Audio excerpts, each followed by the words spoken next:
Tes impressions à quelques minutes du décollage pour le Piton des Neiges? Extrêmement excité parce que premièrement, je ne suis jamais allé au Piton des Neiges. Et en plus, aujourd'hui, le faire en hélicoptère et amener tout notre équipement pour y passer 2 nuits, c'est absolument génial. Ouais. J'ai vu un sacré chargement quand même. Oui, on en a facilement 150 kilos. Facilement. Voilà, pour 2 personnes, 150 kilos. Ouais. Et pareil, avec Serge, mais avec notre botaniste en plus qui est là. Voilà.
Voilà, on retrouve Daniel Chang au Piton des Neiges. Alors dis-nous Daniel, qu'est-ce que tu fais au Piton des Neiges? Comme tu sais, moi ma passion avant c'était les toits dans les grandes villes. Et aujourd'hui j'ai la chance d'être sur le toit de l'île de la Réunion. Donc c'est quand même toujours un rooftop pour moi. Avec nous 3 photographes, on se connaît très bien déjà et bon, on fait un bon groupe. Quoi. Alors quand tu dis 2 nuits, ça veut dire que vous avez ramené tout le matériel à dos d'homme? Non, bien sûr que non. Bon, ça aurait été impossible à faire autrement que d'être déposé. Parce que là, il y a une petite tente, là, il y a carrément la grande tente. Là, c'est carrément l'appartement, là. Et en plus, Franck, c'est toi qui as fait toute la cuisine et je connais déjà des plats créoles qui sont absolument succulents. Donc, vivement le dîner, là, qu'on goûte ton curry d'andouille, là. T'as froid peut-être? Non, il y a un petit peu de vent là, mais je crois que ce qui nous attend dans la soirée là, ça va être un peu dur là, surtout comme on va être dehors toute la nuit pour la Voie lactée. Là, je sens que je vais vraiment me geler, mais bon, il y a la passion et il n'y a pas de souci quoi.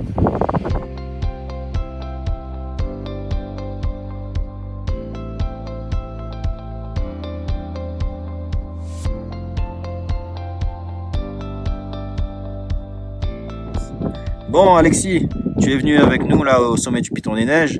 Je t'ai vu courir depuis tout à l'heure dans tous les sens derrière le moindre buisson. Alors est-ce que tu peux nous expliquer ce que tu fais là? Donc, je suis Alexis Gorissen, je travaille pour le Conservatoire national des Mascarins et aussi pour l'Université de la Réunion. Et aujourd'hui je suis ici avec vous pour chercher quelques petites plantes spécifiques d'altimontaine. Et c'est la Psyadia. Et il y a quelques espèces ici dans les hauts du Piton des Neiges. Et voilà, on se trouve juste à côté de cet exemplaire. La Psyadia, c'est ça? Oui, la Psyadia. Et donc elle a quelques particularités qui sont effectivement, elle a quelques petites poils, des petites feuilles.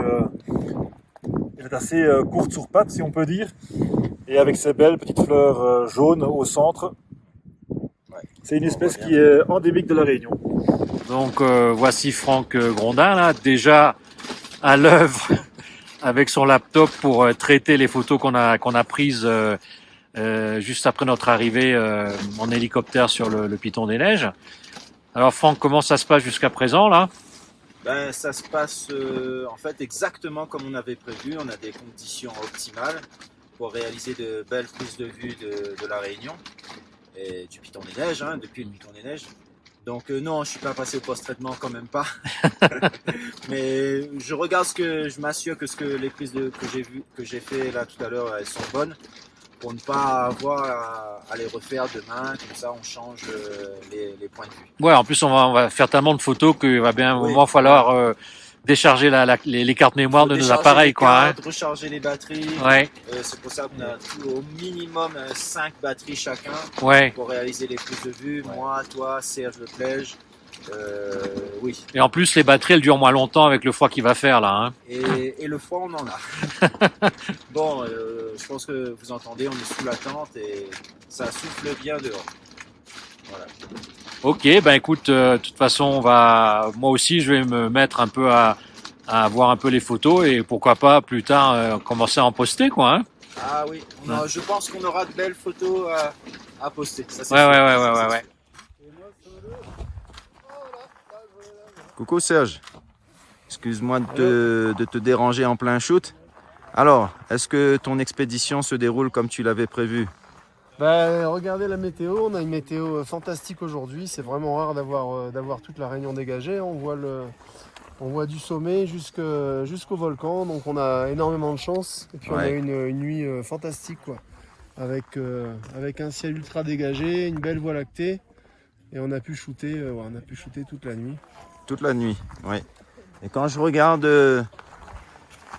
ce soleil qui se lève là, j'espère que tu n'as pas raté le lever de soleil quand même. Non, on a eu tout ce qu'il fallait là. On s'est levé de bonne heure, on s'est levé à 5h30 et on s'était couché à 3h45.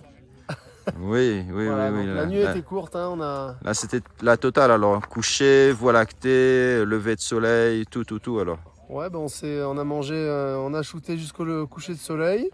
Ensuite, on est allé dormir, il était quoi, 9h. On s'est réveillé à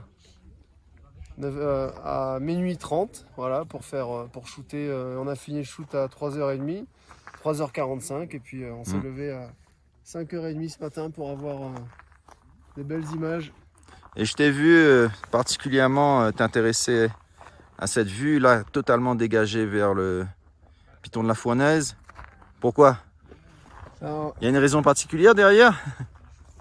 Ouais, cette photo elle a une histoire en fait. Le Piton, ça doit faire un petit moment que j'étais pas monté, et pour faire cette photo là en fait, je me rappelle, pour avoir ce shoot là à l'époque, on bossait en diapo et les conditions sont très souvent dégradées. J'ai dû monter, je crois, 10 ou 11 fois sur le Piton juste pour avoir cette photo, voilà. Et là aujourd'hui, je me suis fait plaisir à la refaire avec les capteurs modernes, avec une qualité qui est incomparable avec ce qu'on avait à l'époque. Hein. 10 ou 11 fois pour avoir cette photo-là. Ouais. Mais tu es monté combien de fois ici? Le Piton, de mémoire, 25-27 fois à peu près, quoi. Voilà, c'est un spot fantastique. Ouais. Voilà, mais toutes les photos qu'on a faites à l'époque en diapo sont plus... qualitativement, on a une qualité bien meilleure avec les appareils d'aujourd'hui. Voilà, et, donc toutes les photos sont à refaire. Hein. Ouais. Voilà.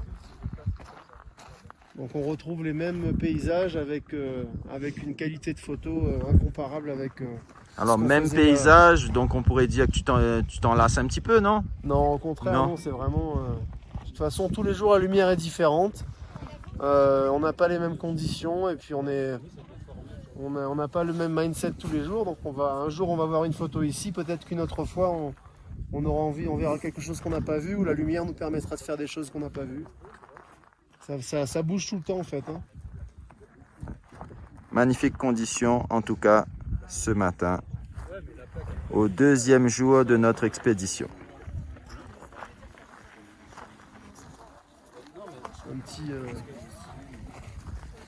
Et puis on profite de l'occasion pour remercier Cora Hélicoptère, voilà, notre partenaire pour cette expédition qui nous a permis de monter avec tout ce matériel. Et également un grand merci au Parc National, voilà, qui nous a donné les autorisations pour pouvoir réaliser cette belle mission et toutes ces images là.